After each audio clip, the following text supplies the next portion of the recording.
Chapter 33 Everblaze. The thick, piercing darkness felt shockingly warm as it stabbed and scraped and smashed. Sophie held her breath, wondering if any madness would break through, but her mental defenses held strong, deflecting each attack like an invisible shield. Now, if only she had any idea what to do. She'd been planning to search for a trail of warmth and follow it to the nook in Finton's mind, but there was warmth everywhere, a stifling, suffocating fog that slowed her thoughts and blurred all the pathways. Finton, she transmitted over and over, but the echoes shredded as they bounced around his jagged mind. She shoved her way through a cloud of shattered memories, searching each one for a clue to steer her through the chaos. She could see glints of color and shadow, slivers and slices of faces and places, but nothing she could recognize. Nothing except fire. Sparks of red and orange and blue and white, each more blinding than the last, swarmed around her, burning hotter, brighter, wilder with each second until they erupted into neon yellow flames. Everblaze. Somewhere in the back of her consciousness, Sophie knew she should run away. But the Everblaze traced a glinting path through the endless darkness. She had to follow the trail. The flames led her deeper into a pit of pure black heat. The space was empty of memories, but thick with the breath of so many emotions. Sophie didn't know which one to feel. Fear, pride, regret, envy, triumph, sadness, hopelessness, and rage. So much rage. It burned hotter than the other emotions, hotter than the Everblaze, boiling and bubbling and consuming everything. Every thought, every memory, every glint of light and hope and reason, leaving her empty, except for the rage. The rage was her power, her force, her fire to unleash on the world to stop the sharp jostling pulled her out of the frenzy, and Sophie realized Orly and Fitz were shaking her shoulders. Sorry, she transmitted, concentrating on Fitz's thoughts. His worry was so thick she could feel it tangling around her. We've been trying to wake you up for a really long time, I told her. Really? I don't know what happened. I followed the warmth like I always do, but I ended up in a very dark place. Is it something I could help with? Not yet. His mind is still too broken. And you're sure you can handle it? It's not worth risking your sanity, Sophie. Actually, it was. This was her chance to find the rebels and Jolie's killer. She wasn't giving up that easily. I know what to expect this time, and I'll let you know if I need you, she promised. No, you'll let me know when he's healed and it's safe for me to join you, whether you think you need me or not, he corrected. Fine, she told him, feeling her lips smile. She gave herself 3 slow deep breaths to steady her nerves. Then she channeled her mental energy back into Finton's mind. The heat felt stronger this time, like standing in the middle of a fire. But Sophie rallied her concentration and pushed through the fog of splinters deep into the center of his consciousness. She could go anywhere from there, and every path looked the same. But she had a plan this time, a trick she'd forgotten about earlier. Inflicting. She doubted Finton would respond to love or joy or peace, but she could feed him pride and triumph and hope it drew him back. So she inflicted the victory of every A she'd earned in school and the confidence from every compliment she'd ever been paid. The positive energy hummed through the darkness, a deep rumble that seemed to build with each infliction, parting the sea of shredded memories and creating a new path. Sophie followed it slowly, watching for signs of another trap, but the way was clear, and when she reached the end of the trail, she found the nook she'd been searching for. She transmitted Finton's name again, begging him to find her, and when there was still no reply, she went back to inflicting. She shared more triumphs, more celebrations, and the sweet relief of forgiveness, but nothing seemed to reach him until she realized she'd been overlooking his greatest passion, the triumph that had defined him and ruined him in the same instant. Everblaze. She drew on the wonder and power she'd felt when she faced down a fire line on the yellow flames, letting the energy swell into a force before she shoved it into Finton's mind. Something started to stir, and she used the momentum, drawing on her memories of the heat and the smoke. Each emotion she inflicted made the fog around her shift until it swirled into a storm that showered her with splintered memories. But still, no sign of Fintan. Unsure what to do, she drew on the only emotion she could think of, the strongest reaction she'd felt when she faced the unstoppable flames. Fear. She relived every panic second of that day, letting the terror swell inside her mind until she thought she might burst from the pressure. Then she called for Fintan one last time and blasted him with the energy, gasping when it melted the darkness and set fire to the rain of memories. Somewhere among the flames, Fintan's stiff voice whispered through the smoke, "I knew you'd come back for me, Sophie, and now everyone will pay." 34 Everblaze. "What's wrong?" someone shouted as Sophie jerked backward, shivering and flailing in someone's icy grip. It took her a second to realize it was Fitz. "He was waiting for me," she whispered, glancing behind her, expecting Fintan to spring up and attack. He was still unconscious on the floor. "I don't understand." She tried to pull away from Fitz, but her legs weren't ready. You're safe," Fitz promised. "He's not been awake, but he should be. I brought him back, and it was like he'd been waiting for me. He told me everyone was going to pay." "Are you sure it wasn't a memory?" Tiergan asked, moving to Fintan's side. He lifted one of Fintan's arms and dropped it, letting it fall to the floor with an icy crunch. "He hasn't moved this whole time," Kenrick added. "I was watching him closely, and nothing changed until you started screaming. And I felt only the slightest shift in his mood," Orly added quietly. Tiergan closed his eyes and reached for Fintan's temples and ripped his hands away as fast as he could. "I can see his memories pursing themselves back together," he told them, shaking his head hard, "but his mind is very overwhelming." "How so?" Alden asked, reaching for Fintan's temples. Tiergan grabbed his hands to stop him. "I wouldn't recommend it, especially given your past experiences." Alden looked torn for a second, then slowly dropped his hands to his sides. "Well, his mind was devastatingly shattered in the break. Perhaps it's taking him longer to recover." "Then why was he able to threaten me?" Sophie asked. Tiergan lifted Fintan's eyelids before he answered. "I'm not sure if it really was him. You said he seemed very prepared for the memory break before you performed it, right?" Alden and Sophie both nodded. "Well, then perhaps he built in certain defense mechanisms and you inadvertently triggered one. Then, it's safe to search his memories?" Sophie asked, cursing herself for falling for a cheap trick. "I'm not sure safe is the right word," Alden said, running his hands through his hair. "Perhaps we should give it a bit more time?" "But what if that was his plan?" Sophie argued. "What if he left that message to frighten me away so he'd have time to destroy important memories?" "I don't know if the mind truly works that way," Kenrick said, taking Alden's place at Fintan's side. "But let's see." He pressed his fingers against Fintan's forehead, gritting his teeth and sucking his sharp breaths until he finally stumbled back. "Wow," he whispered, wiping his sweaty brow with his sleeve. "His mind is a maze. I can't—" He groaned and rubbed his temples. Orly rushed to his side, tracing one soft finger across the crease, puckering his brow. "Thanks," he whispered, sighing as he pressed his face into her palm. "You always make everything better." Orly smiled, gently cradling his head before they both seemed to realize they weren't alone. "Sorry," Kenrick mumbled, clearing his throat. He straightened up as he told them. "I've never entered a mind so twisted before. I don't know how you lasted so long in there, Sophie." "It wasn't fun," she admitted, though she hadn't noticed that the mind was a maze. Had it shifted since she'd been in there? "I have to go back," she decided, moving toward Fintan. "Not without me," Fitz insisted. "He's healed now, right?" "I don't know what he is," Tiergan admitted. "But you saw how he affected Kenrick."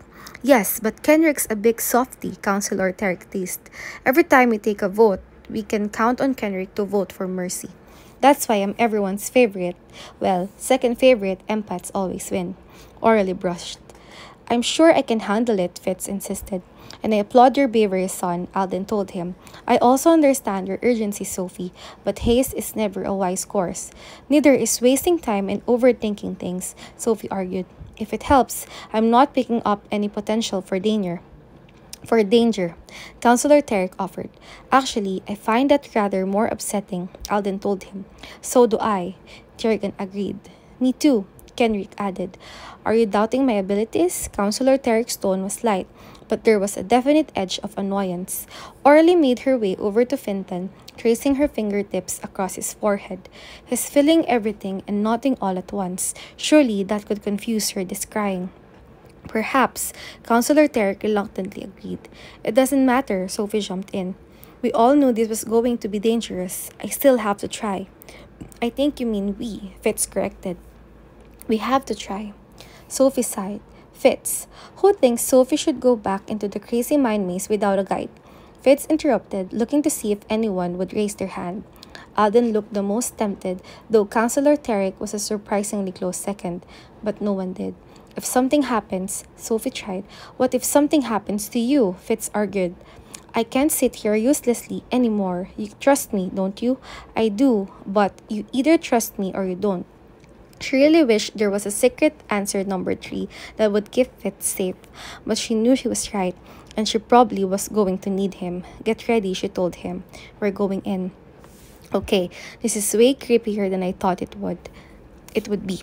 Fitz admitted, trying to keep up as Sophie raced through the web of eerie flashing memories. Kendrick had definitely been right about Finton's mind being a maze. Every turn they made only led to more paths of blaring, mismatched scenes, flickering like living projections, and Sophie quickly lost all track of which way was up or down or where they were supposed to be.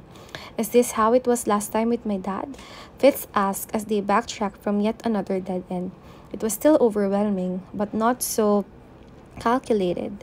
During Finton's memory break, his mind had been a raging river, flooding too fast for her to make sense of most of what she saw. But the maze was slow and deliberate, as if Finton, however conscious he was specifically choosing what he would and wouldn't let them see. He was stalling them, buying himself time, and Sophie didn't want to be there when he was finally ready to face them. Do you think Everblaze would help? Fitz asked. Why would I want to? Her transmission stopped when she realized Fitz meant their code word. I don't think it would. A brain push needed to have a reason or direction. But the thought did give her another idea. I'm going to try something I never made up a code word for, she transmitted. Great, because that's not terrifying. Sorry. She totally overlooked her inflicting ability when they made up their list, and she was starting to think emotion might be the key. Every memory would be linked to both thoughts and feelings, so if she could inflict the right emotion into Finton's mind, it might lead them to all the related memories attached to the same emotion. She had no idea if that was actually possible, but it was the only plan she could think of. She replayed the partial memory she recovered the last time, focusing on the way Finton had looked as he watched his unknown, registered prodigy call down Everblaze from the sky. His lips were curled with a smile, but not a happy smile. A proud smile? You ready? She transmitted to Fitz. I guess. Let's hope this turns out to be Alden. She was thinking the same thing, though she felt many reasons to worry. Still, she focused on the day she'd found out she'd passed all her level 2 midterms after struggling so hard with some of the tests. A warm rush of pride blossomed inside her head, and she cuddled it, nurtured it, fed it bits of other proud moments until she'd built up enough force to blast it out of her mind. What on earth is that? Fitz asked as the warmth rushed past them, swirling through the maze of images and turning down a new path. Sophie chased the warm trail, weaving and dipping and climbing and dropping until they reached a row of images that seemed almost connected. A younger, kinder Finton bowed and accepted his counselor's crown. A somewhat older, more serious Finton stopped the firestorm of an erupting volcano and saved a large family of Apatosaurus. A mishmash of smiling people he'd helped, both human and elven. Glimpses of places he'd visited and struggles he'd braved. He used to be a good person, Sophie thought quietly. But this was all before pyrokinesis was banned, Fitz reminded her. He was right. In fact, most of the scenes looked ancient and many of them involved fire, but there was a distinct lack of glowing neon yellow. Do you see any Everblaze? Sophie transmitted, wondering if her eyes were missing something. Everblaze? Everblaze? Or code word Everblaze? Fitz asked. Everblaze, Everblaze, Sophie clarified, wishing she'd pick a less confusing code word. I don't see any in these memories, do you? No, he thought after a second. Is that bad? It just doesn't make sense. The way Finton had talked about Everblaze when she'd met him, it was like he'd been talking about his deepest love, his greatest creation. But his creation had killed 5 of his friends and gotten his ability banned. I think we're looking in the wrong place.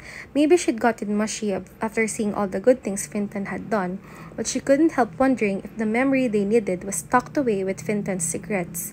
Sophie tried to remember moments when she'd felt the right kind of shame. She tripped or fallen or humiliated herself thousands of different ways. And of course, there were her numerous medical disasters. The Great Cape destruction had also been pretty epic. But none of those carried the kind of regret and remorse like the time she cheated on her alchemy midterm. She drew on her shame and sadness, mixed with a dash of guilt and embarrassment, and let it stew and simmer until she felt like she was back in Dame Alina's office, facing the consequences of her actions. The feeling was equal parts hot and cold, and Sophie let herself drown in it until the force was strong enough to blast out of her mind. She raced through the trail it blazed, spiraling down and down and down some more until the light was gone and all that was left was her and Fitz and a wall of fragmented memories, many blazing with unstoppable flames. "You'll never find what you're looking for," Finton's mind shouted, but Sophie knew he was too late. Manuel she told Fitz, using the code word to stop him from retreating away. She'd definitely found something good. In fact, she'd found the exact memory they needed. Please, please, please, Sophie thought as she watched the familiar scene replay.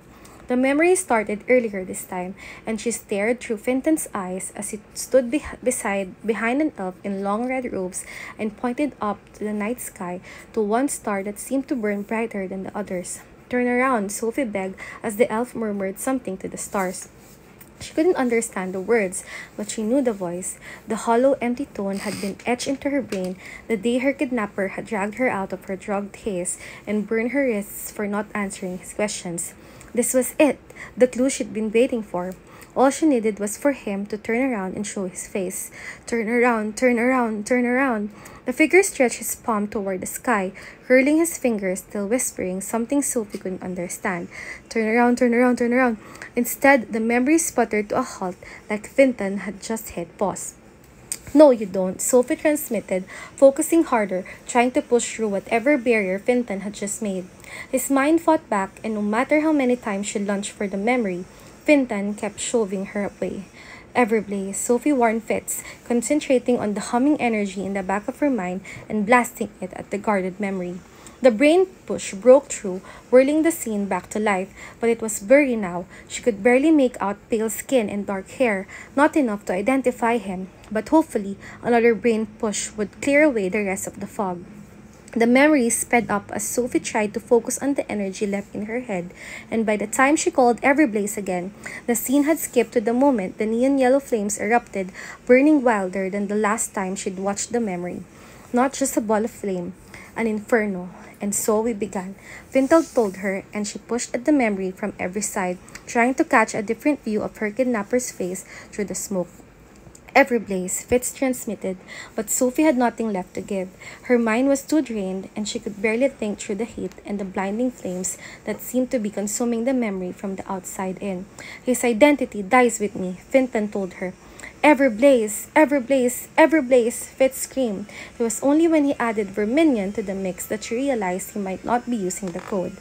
She pulled her mind free, dragging Fitz in her wake, and opened her eyes to the nightmare he'd been trying to save her from. Bright yellow sparks rained from the ceiling, merging with the flames that were no longer just in her mind, an unstoppable wall of Everblaze.